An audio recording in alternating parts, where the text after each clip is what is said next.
right. So, ready for another deep dive? Always. Great. Um, Today, we're going to be diving into a pretty intense period in story. Italy.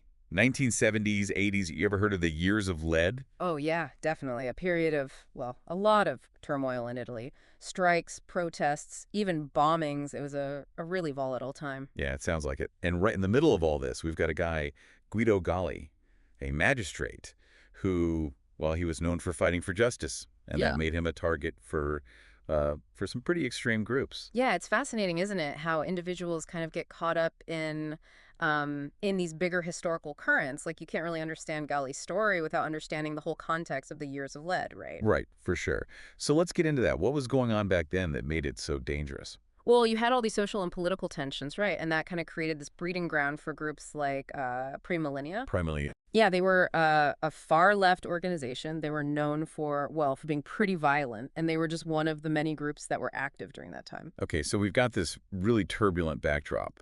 Now, who is Guido Galli?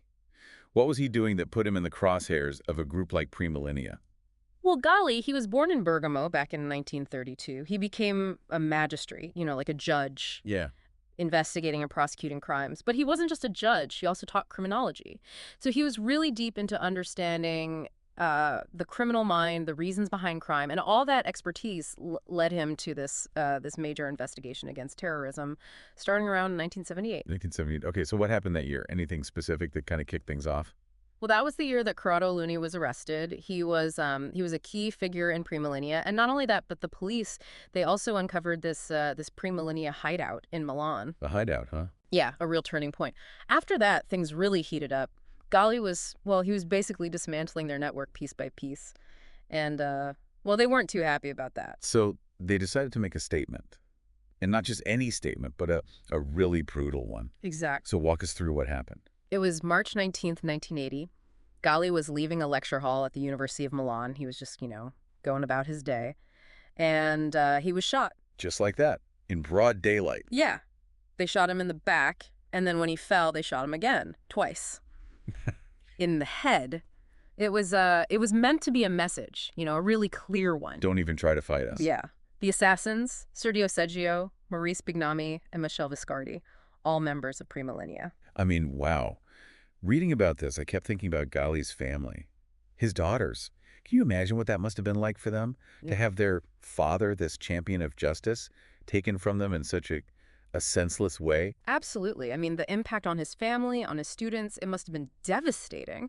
But it also, I think, says something about Galli's character, his legacy, that his daughters, Alessandra and Carla, they followed in his footsteps. They became magistrates. Both of them. I mean, what a testament to, their father's commitment to justice. Even after everything, they still chose that path. Wow, yeah, it's pretty powerful. And speaking of powerful, what about the University of Milan? They did something pretty special, right, to honor his memory. Yeah, they did. They dedicated Lecture Hall 309 to Galli, the one where he was killed. Right. I think it's a really powerful gesture, taking back that space, turning it into a place of learning and remembrance. It's like they refuse to let that act of violence define them. Absolutely. And I think it speaks to the kind of impact Galli had, not just as a magistrate, but as a professor. He was clearly someone who inspired people. Definitely. And, you can see that in other ways, too. Like his friend, Piero Pisciardi, he was a writer, and he dedicated part of his book, Operazione Giustizia, which means Operation Justice, he dedicated it to Galli. Operation Justice. It's kind of fitting, isn't it? I mean, this whole story, it really highlights what Italy was going through during those years of lead, this struggle for justice amidst all the chaos. Right. And it makes you think about the choices people make in those kinds of situations. Do you stand up for what you believe in, even when it's dangerous?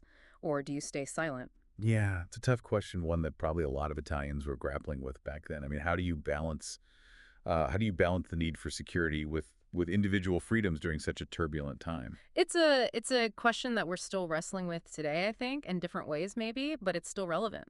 And that's, I think, what makes these deep dives so compelling. They don't just tell us about the past. They kind of force us to confront these big questions that are still with us today. So on that note, I'll leave you with this. Imagine yourself in Italy during the years of lead. What would you do? Would you have the courage to be a voice for justice, like Guido Galli?